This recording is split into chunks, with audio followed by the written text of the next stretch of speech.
15वां समूह भी समाप्त नहीं हुआ है। 15वें समूह कुछ क्वेश्चन टाइप के हैं, जैसे ये है नाइट्रोजन N2 कमरे के ताप पर अक्रिय होता है क्यों। तो देखो, नाइट्रोजन अणु में नाइट्रोजन के 2 परमाणु पाए जाते हैं। दोनों परमाणु, जैसे ये देखिए, दोनों परमाणु के बीच ट्रिपल बॉन्ड पाए जाते हैं। और चूंकि त्रिबंध की वियोजन ऊर्जा यानी ट्रिपल बॉन्ड की वियोजन ऊर्जा बहुत अधिक होती है, 944.7 किलो जूल प्रति मोल होती है, अर्थात यह वियोजन ऊर्जा बहुत अधिक होती है। इसीलिए नाइट्रोजन अणु कमरे के ताप पर रासायनिक रूप से निष्क्रिय होता है, आसानी से नहीं टूट सकता है। दूसरा क्वेश्चन होता है कि PCl5 बनता है, यस NCl5 नहीं बनता है क्यों।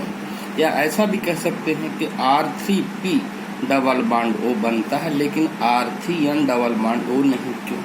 इसमें भी 5 बंध है, इसमें भी 5 बंध है, इसमें भी 5 है, इसमें भी 5, ये बनता है और ये नहीं बनता है क्यों।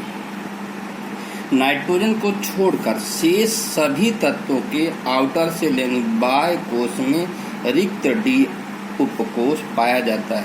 नाइट्रोजन में D उपकोष नहीं पाया जाता है, तो जिन में D उपकोष पाया जाता है, देखिए 15वें समूह की बाह्य कोश की अवस्था होगी।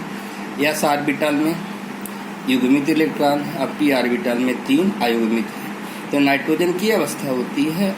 और शेष में D उपकोष खाली रहता है, इसलिए S का एक इलेक्ट्रॉन उत्तेजित होकर के D ऑर्बिटल में चला जाता है और अयुग्मित इलेक्ट्रॉन की संख्या बढ़ के 3 से कितनी हो जाती है, 5 हो जाती है। अब देखो, नाइट्रोजन परमाणु में 3 अयुग्मित इलेक्ट्रॉन होने के कारण ये 3 कोवैलेंट बॉन्ड यानी सहसंयोजक बंध बनाता है, तथा S कक्षक में एक इलेक्ट्रॉन युग्म पाया जाता है। इस कारण से यह एक उपसहसंयोजक बंध भी बना लेता है।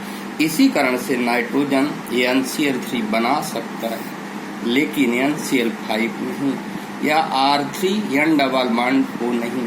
यानी 3 बंध वाले यौगिक बना सकता है, लेकिन 5 बंध वाले नहीं। जैसे इसमें 5 बंध हो रहे हैं, इसमें भी 3 और 2 5 बंध बन रहे हैं। यानी नाइट्रोजन अधिकतम 3 बंध वाले बना सकता है, लेकिन 5 बंध वाला नहीं। जबकि फास्फोरस के बाह्य कोश में D उपकोष पाया जाता है, और यह उत्तेजित अवस्था के कारण इसमें अयुग्मित इलेक्ट्रॉन की संख्या 3 से बढ़कर 5 हो जाती है। देख रहे हो 3 से बढ़कर कितनी हो गई, 5 हो गई है, 5 हो जाती है। इस कारण फास्फोरस 5 बॉन्ड यानी 5 बंध आसानी से बना लेता है। जब 5 बंध आसानी से बना लेगा तो PCl5 या R3P डबल बॉन्ड O बंध आसानी से बन जाएगा। इसमें भी 5 बंध बनेंगे और इसमें भी 5 बंध बनेंगे। अब समझिएगा, यदि फास्फोरस का देखिएगा, अब क्लोरीन का, फास्फोरस का D ऑर्बिटल और क्लोरीन का P ऑर्बिटल आपस मिल करके यदि बंध बनाते हैं तो उसे हम क्या बोलते हैं, D पाई P बाई। यदि किसी तत्व का D ऑर्बिटल दूसरे तत्व के D ऑर्बिटल के बीच बंध बनाते हैं तो उसे क्या बोलते हैं, D पाई। यदि किसी तत्व का P ऑर्बिटल दूसरे तत्व के P ऑर्बिटल से बंध बनाते हैं तो उसे बोलते हैं P बाई। कभी इस प्रकार का लिखा रहे तो उसमें परेशान होने की आवश्यकता नहीं है। अब है नाइट्रोजन के ऑक्साइड। नाइट्रोजन के ऑक्साइड पहला है N2 नाइट्रस ऑक्साइड। इसे हंसाने वाली गैस भी कहते हैं, हंसाने वाली गैस यानी लाफिंग गैस कहलाती है, कहते हैं। अब देखिए इसकी अनुनादी संरचनाएं कैसी होती है। नाइट्रोजन में 5 बॉन्ड पाए जाते हैं, 1 2 3 और ये 2 5 इलेक्ट्रॉन हो गए। अब इधर भी ये दूसरे नाइट्रोजन के साथ 3 इलेक्ट्रॉन से साझा कर लिए तो 3 3 6 2 8। इस नाइट्रोजन में भी 3 और 2 कितने हो गए, 5। ऑक्सीजन के बाह्य कोश में कितने होते हैं, 6 इलेक्ट्रॉन, 2 2 4 और ये 2 6। अब देखिए ये नाइट्रोजन एक लोन पेयर इलेक्ट्रॉन ऑक्सीजन को दे देता है, जिससे 6 2 8 इसके पास भी हो जाते हैं। ये देता है इसलिए इसके ऊपर +4 आवेश और इसके ऊपर ऋण आवेश। अब देखिए इस चिन्ह को इस प्रकार से प्रदर्शित करते हैं और ये अनुनाद के लिए माना जाता है। अब इसका दूसरा रूप भी हम ऐसा बना सकते हैं कि ये ऑक्सीजन नाइट्रोजन और ऑक्सीजन के बीच में आपस में सहसंयोजक बंध बना लेता है तो 628 हो जाते हैं। और ये नाइट्रोजन इस नाइट्रोजन के बीच में भी डबल बॉन्ड बन जाता है, लेकिन ये 2 2 4 और 1 5 2 और 3 5 5 2 7 इसको 1 इलेक्ट्रॉन की आवश्यकता है और ये 1 इलेक्ट्रॉन इसको डोनेट कर देता है, तो यहाँ प्लस चार्ज और यहाँ माइनस चार्ज। फिर दूसरी है नाइट्रिक ऑक्साइड। नाइट्रिक ऑक्साइड की देख लीजिए संरचना कैसी होती है। एक नाइट्रोजन होगा, एक ऑक्सीजन हो गया। ऑक्सीजन में 6 इलेक्ट्रॉन होते, 2 2 4 2 6। ये नाइट्रोजन से 2 इलेक्ट्रॉन साझा कर लेता तो 6 2 8। नाइट्रोजन के पास 5 है, 3 और 2 5, 2 इलेक्ट्रॉन साझा कर लिए तो 5 2 7। अब देखिए यहाँ पर ये इलेक्ट्रॉन विषम इलेक्ट्रॉन है, 3 इलेक्ट्रॉन है, इसीलिए इसे विषम इलेक्ट्रॉन वाला यौगिक भी कहते हैं, NO2। ये है नाइट्रोजन डाइऑक्साइड। अब यहाँ नाइट्रोजन डाइऑक्साइड देखिए, ये ऑक्सीजन नाइट्रोजन के साथ साझा करके सहसंयोजक बंध बना लेती है। ये 6 और ये 2 8। अब नाइट्रोजन में देखते हैं 2 2 4 और 2 6 एक साथ। अब यहाँ पर देखिएगा ये नाइट्रोजन इस ऑक्सीजन को एक लोन पेयर इलेक्ट्रॉन ये दे देती है, और जैसे ही देती है इसके ऊपर पॉजिटिव, इसके ऊपर नेगेटिव चार्ज आ जाता है। इसकी अनुनादी संरचना इस प्रकार से भी बना सकते हैं। ये देखिए, जैसे ये अब इसको दे दीजिए, इसको दे दीजिए, ये ऑक्सीजन के बीच में और नाइट्रोजन के बीच में डबल बॉन्ड हो गया, और ये नाइट्रोजन अपना लोन पेयर इलेक्ट्रॉन ऑक्सीजन को दे देता है, इसलिए इसके ऊपर एक पॉजिटिव चार्ज और इसके ऊपर निगेटिव चार्ज आसानी से आ जाता है।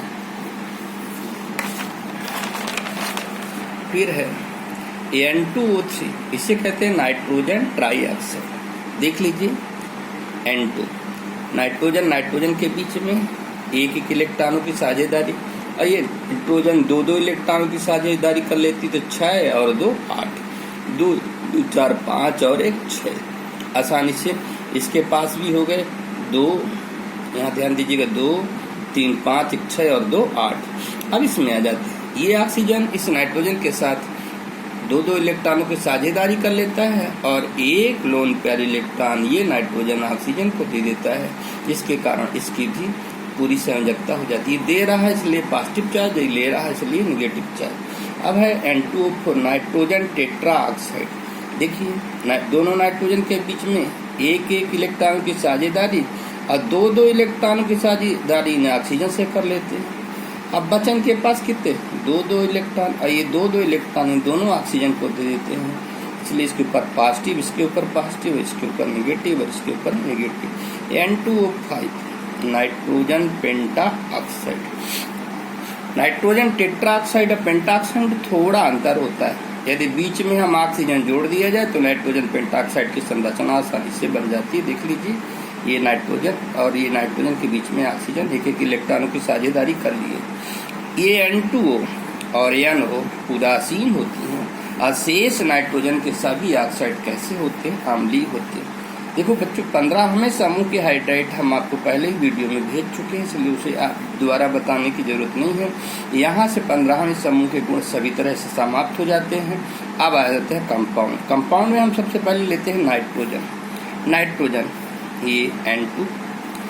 सर्वप्रथम इसकी खोज डेनियल रदरफोर्ड ने की थी, और लिबोसियन इसके तत्व के रूप में पहचान की थी, और चैपल ने इसे नाइट्रोजन नाम दिया था।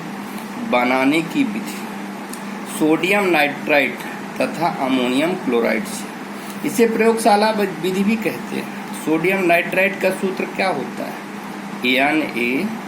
NaNO2 प्लस अमोनियम क्लोराइड का सूत्र NH4Cl इक्वल टू, गरम कर दीजिए, ये NH4 पॉजिटिव होता है, Cl निगेटिव होता है, Na पॉजिटिव होता है और NO2 निगेटिव होता है। पॉजिटिव निगेटिव के साथ आसानी से जुड़ जाता है, NaCl के साथ जुड़ जाएगा, NaCl प्लस NH4NO2 के साथ जुड़ जाएगा, NH4NO2। ये है अमोनियम नाइट्राइट और ये सोडियम क्लोराइड। देखिए अमोनियम नाइट्राइट, इसको भी गर्म कर दीजिए। और जब हम गर्म करेंगे तो आपको ध्यान रखना, हमें नाइट्रोजन बनाना है। ये है नाइट्रोजन, बन गई N2 और प्लस हाइड्रोजन कितने 4 और ऑक्सीजन 2, तो ये हो जाएगा 2H2O और ये आसानी से बाहर निकल जाएगी, तो हमें नाइट्रोजन आराम से प्राप्त हो जाएगी। अब हाँ अमोनियम डाइक्रोमेट से, अमोनियम डाइक्रोमेट का सूत्र क्या होता है NH4 का होल ट्वाइस Cr2O7, इसे पोटेशियम डाइक्रोमेट होता है ना K2Cr2O7, उसी प्रकार अमोनियम डाइक्रोमेट होगा NH4 का होल ट्वाइस Cr2O7। अब इसको आराम से गर्म कर दीजिए, ये गर्म कर दीजिए। अब देखिए आपको ध्यान रखना, हमें नाइट्रोजन बनाना है, नाइट्रोजन बना सबसे पहला काम नाइट्रोजन प्लस, फिर सोचिए हमें पानी बनाना है, कितने हाइड्रोजन है 4 दूनी 8, तो ले लीजिए 4H2 4 दूनी 8, ये ऑक्सीजन प्लस अब कितने ऑक्सीजन जा चुकी है 4 का उपयोग हो चुका, बचे कितनी 3, कि क्रोमियम के साथ क्रिया करके क्या बना लेगी Cr2O3 chromium oxide. Ammonium dichromate का कलर ऑरेंज होता है और जैसे ही क्रोमियम ऑक्साइड यानी ग्रीन कलर की बन जाती है तो हमें मान लेते हैं कि नाइट्रोजन हमारी बनने लगी है।